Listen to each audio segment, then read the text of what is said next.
Добро утро. Денеска се вклучуваме линковски од пред канцеларијата на Агенцијата за вработување на Република Македонија и овде денеска ќе поразговараме во наредните минути со директорката Билјана Јовановска. Добро утро и добро дојдовте во утренски брифинг. Добро утро до гледачите, добро утро до вас, до екипата. Бидејќи се наоѓаме во една исклучително чувствителна ситуација во која што многу луѓе беа погодени од кризата предизвикана од коронавирусот, еве за почеток би сакала да го започнеме разговорот токму на оваа тема. Дали се зголеми бројот на невработени лица кои што се пријавуваат во агенцијата изминативе месеци токму како последица на кризата?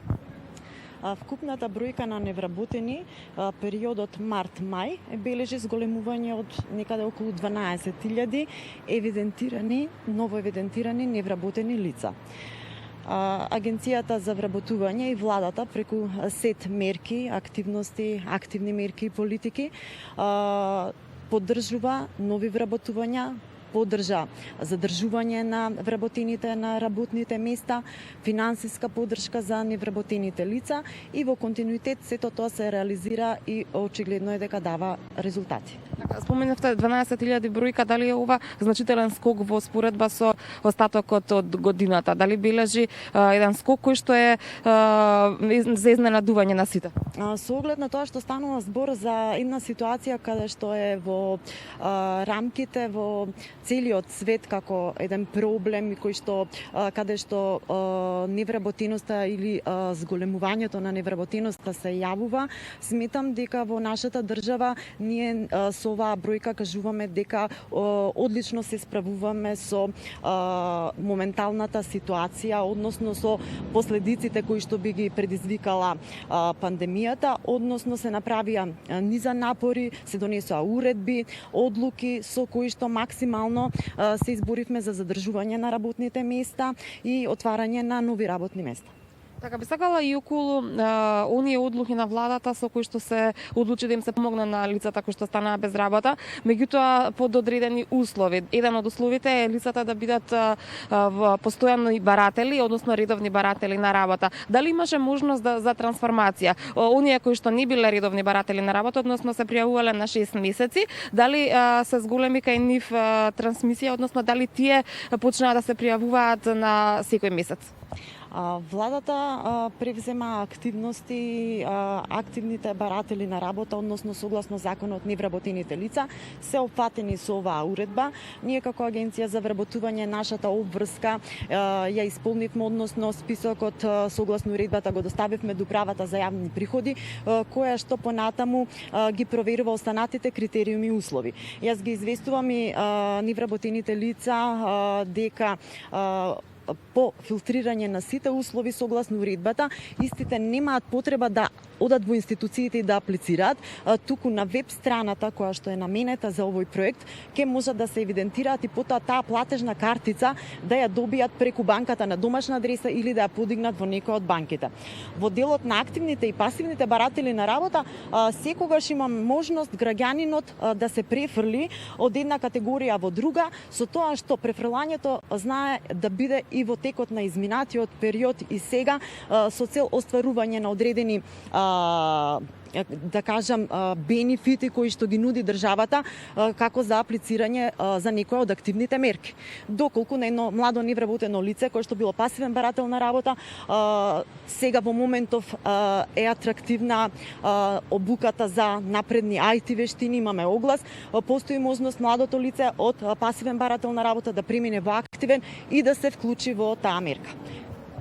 Да, тоа. Тоа значи дека и покрај пандемијата се уште се насила мерките на Агенцијата за вработување за младите лица. Да, Агенцијата за вработување во континуитет го реализира оперативниот план кој што беше донесен на почетокот на 2020 година. Имавме многу успешна имплементација на субвенционирањето на плати како мерка, значи каде што се отвараат нови работни места, а каде што самиот работодавач добива финансиска поддршка за исплата на плати во износ од 19.000 денари месечно по негов избор 6, 9 или 12 месеци со обврска или да го задржи дополнителен период невработеното лице. Тука дури ја надминавме очекуваната и планираната бројка која што ни беше по оперативниот план и ние имавме планирано некаде околу 1200 лица, а аплицираа 1500 правни субјекти за околу 1800 лица. Ние понатаму ќе продолжиме со мерките и ќе обезбедиме дополнителни финансиски средства за реализација на мерките за кои што има интерес од страна на невработените лица и работодавачите. Тука и мерката вработување и раст. Исто така, каде што ние имавме планирано некаде околу 400 лица, а веќе 556 компании аплицирале за околу 800 невработени лица да ги вработат во своите компании. Ова покажува дека пазарот на труд функционира, дека функционира пазарот на труд во овие услови, покажуваат и огласените слободни работни места од страна на приватните компании. Во моментов исто така активна и мерката практиканство, каде што младите до 34 години може да аплицираат за да извршуваат практична работа во некои компании. Активна е мерката обуки за напредни IT вештини. Исто така младинската гаранција, која што успешно ја спроведуваме како земја која што не е членка на Европската унија и ние сме прва земја која што не е членка на Европска унија спроведува младинска гаранција и тоа успешно и во овој период изминат имаме 30% успешна реализација. Младинскиот додаток исто тука е мерка наменета за младите. Имавме исплата заклучно со месец април. Јас го повикувам сите млади лица до 23 години кои што работат во компании каде што претежна дејност е производство да аплицираат и да ги добијат средствата кои што им следуваат дополнително надвор од платата која што ја земаат од работодавачите. Кога сме веќе кај средствата, еве уште едно прашање пред самиот крај, колку изнесува на домистокот за сите оние кои што ќе ја изгубат работата во периодот за време на корона кризата? Лицата кои што работното место го губат со истекот на определено време или како технолошки вишок, имаат право на 50% од нивната просечна плата во последните 24 месеци, додека и исплатата трае во зависност од нивниот работен стаж. Истите треба да бидат на работното место непрекинато 9 месеци или 12 месеци да имале прекин. Поради ова, владата донесе уредба со која што и останатите лица кои што имаат престанок на работниот однос врз основа на спогодба подпишана, отказ од страна на работодавачот и отказ од страна на работникот, се опфатени со оваа уредба и за 2 месеци ќе добијат по 50% од просечната плата, што истите ја добиле во последниот месец или месеци додека биле на работа, но и во двата случаеви тоа не може да биде повеќе од 80% од просечната плата во државата.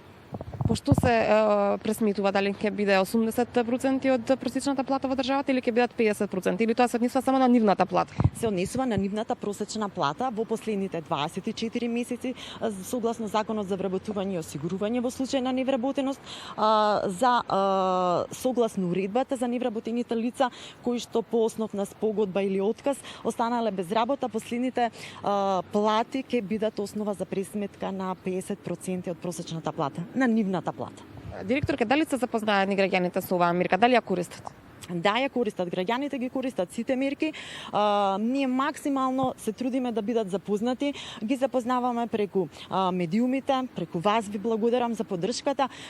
Ги запознаваме преку веб страната, преку центрите за вработување, ги запознаваме преку Facebook страните, социјалните мрежи и во комуникација со мејлови, SMS пораки, телефонски јавувања, во континуитет сме достапни за граѓаните. Јас ви благодарам за денешното вклучување во утренски брифинг и се надевам дека успеавме со овој краток разговор да им ги разјасниме барем малку нештата на граѓаните. Се надевам дека ќе имаме повеќе време во следна прилика, доколку има простор секако да се сретнеме повторно и доколку има некакви новитети да ги споделиме со нашите гледачи. Да, јас би сакала само уште еднаш да упатам информација до граѓаните, односно до невработените лица кои што редовно се јавуваа до 11 март, односно периодот кога настана оваа ситуација. Владата донесе уредба и ние ги известивме и со СНС пораки дека нивното пријавување редовно се одлага се до трајање на вонредната состојба.